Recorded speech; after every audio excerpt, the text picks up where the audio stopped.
I want to tell you about the four smallest words in this past Sunday's Gospel. You probably slid right past them. I did for years. Jesus says the kingdom of heaven is like treasure hidden in a field. A man finds it. And then, this is the part, in his joy he goes and sells all that he has and buys that field. In his joy, not in his fear. Not because a sermon guilted him into it. The man sells everything he owns, and the engine driving it is joy. He's grinning the whole way to the bank.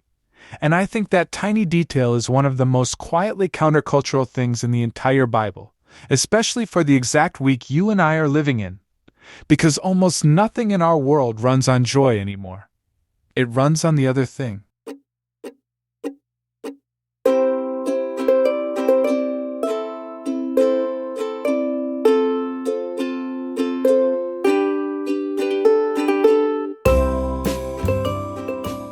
Ancient truth for the modern week. From the dusty roads of the first century to the high-speed life of the 21st, we're stripping away the tradition to find the heart of the story. I'm your host, Joe, and this is Monday to Sunday. Hey, welcome back to Monday to Sunday. I'm Joe Stein. If you were with me on Tuesday, you know we're staying all week with the readings you heard this past Sunday. Jacob and his 14 years in Genesis, that soaring stretch of Romans 8, and Jesus' fistful of tiny parables in Matthew. On Tuesday we talked about worth, about what's actually worth everything you've got. Today I want to come at the very same three readings from a completely different door. Not what the treasure is worth, what it feels like to buy it.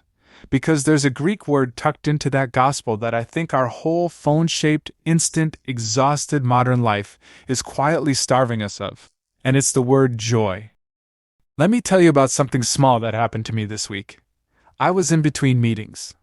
You know the in-between? I mean that little gap where you don't have enough time to actually start anything, so you figure you'll just kill a few minutes. So that's what I decided to do. Kill time. I pulled out my phone and I scrolled Instagram. I wasn't looking for anything. I just needed somewhere to put those 5 minutes. And when the next meeting started, I couldn't have told you one specific thing I'd seen, but I could feel it. That low, restless hum, and underneath it this quiet sense that everybody else was having a better time than I was. A little emptier than when I sat down, and I hadn't even done anything. That's the field I want to talk about today. Here's the scene again. A man is walking through a field. Maybe he works it, maybe he's crossing it, and his shovel or his foot hits something. Treasure, buried, forgotten, worth more than he can imagine. And Jesus says he hides it again, and in his joy he goes and sells all that he has and buys that field. Now I want you to feel the difference between two ways that man could have sold everything. Version 1, he does the math. He calculates that the treasure's worth more than his stuff. So, reluctantly, teeth gritted, he liquidates his life. A cold transaction, a spreadsheet decision. Sell the low-value assets, acquire the high-value asset. That's how we're trained to think about basically everything now. But that's not the version Jesus tells. Jesus says he did it in his joy. The selling was the easiest, gladdest thing he ever did, because he'd seen the treasure. Once you've actually seen it, letting go of the rest isn't loss. It's relief. You can't wait to be free of it. That's the whole difference between religion that crushes you and faith that frees you. One says give things up or else. The other says, once you see what's really there, you'll want to. The man in the parable is the happiest guy in the county. So here's the Greek. The word Matthew uses right there is chara. C-H-A-R-A. Chara. It just means joy. Deep, glad, from the gut delight. And I want you to see the family this word belongs to. Chara, joy. Charis, grace. A free gift, the thing you didn't earn. Charizomai, to give freely, to hand something over with nothing asked back. Same root under all three. In Greek, joy and grace and free giving grow out of the same soil. Which tells you something, doesn't it? Look at the man in the field again. What he found was free. He didn't build it, didn't earn it, didn't have it coming. That's charis. And what it did to him, that gladness that sent him home to sell everything he owned, that's Chara. He wasn't making a sacrifice. He was letting go of things that had quietly stopped mattering, and he was laughing while he did it. Grace comes first. Joy is what grace feels like from the inside, and giving is what joy does with its hands.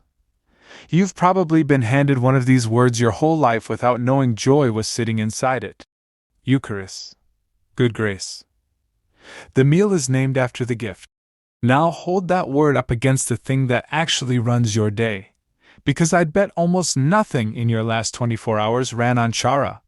Let me be specific because I don't want this to stay abstract.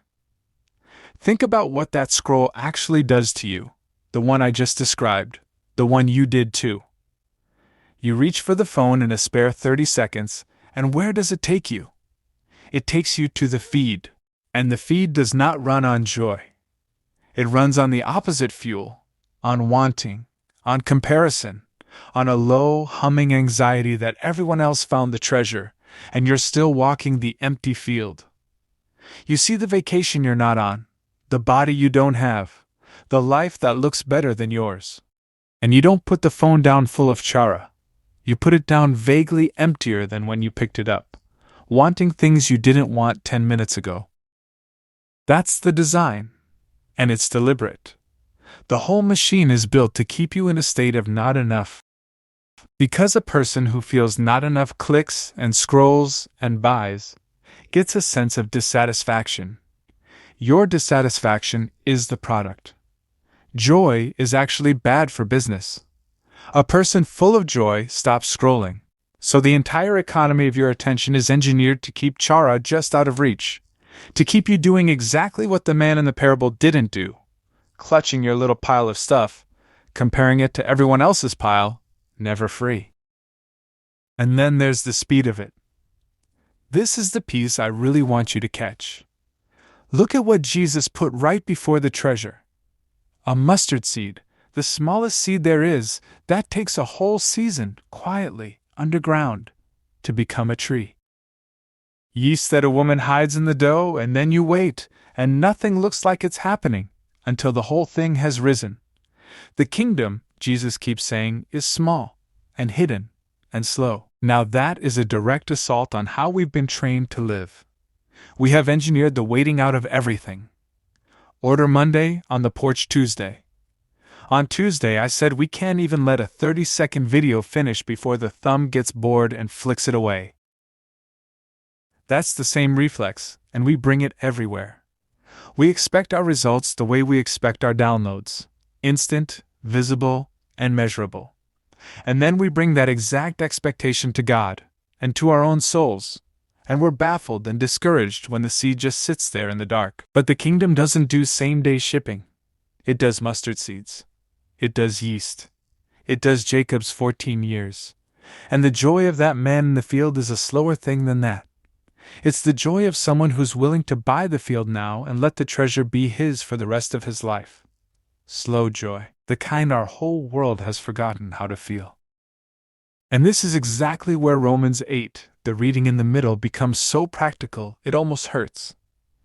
Because Paul knows you can't just white-knuckle your way into joy, or into patience, or into prayer.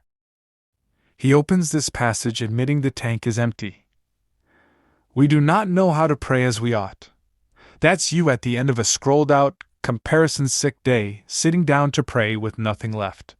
And Paul doesn't scold you for it. He says the Spirit intercedes with sighs too deep for words. When you've got nothing, God is praying underneath your nothing. And then Paul says the line that pulls the phone right out of your hand. We know that all things work together for good for those who love God. Not instantly, not visibly.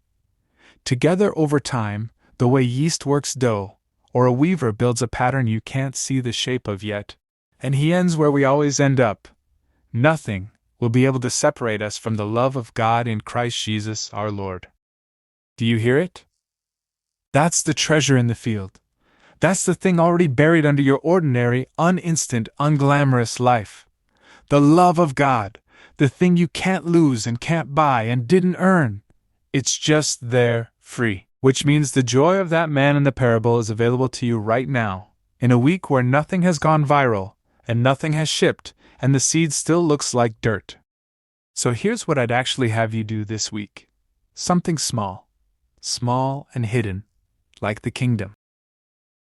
Once a day, when your hand goes for the phone out of that low itch of wanting, just once put it down and ask a different question. Not, what am I missing? That's the phone's question. Ask instead, what do I already have that's worth everything? On Tuesday I told you my folks call most Sunday nights, and that this fall I'm driving my own son to college. That call I keep treating as one more thing to get to. That's the treasure already in my field. I nearly scroll right past it every week. The people asleep down the hall. The fact that you're loved by God in a way you did not earn and cannot lose. The treasure that's already in your field. You will not find Chara in the feed. It was never in there. It's in the field you're already standing in, if you'd stop long enough to feel your foot hit it. Sell the field's worth of anxious wanting. Do it gladly. And go be for 1 week the happiest person in the county. Not because you got the fast thing, but because you finally saw the slow, hidden, unlosable thing that was under you the whole time. I'm Joe, and this has been Monday to Sunday. Thanks for walking this road with me. Now take this truth into your week, and I'll see you on the next chapter.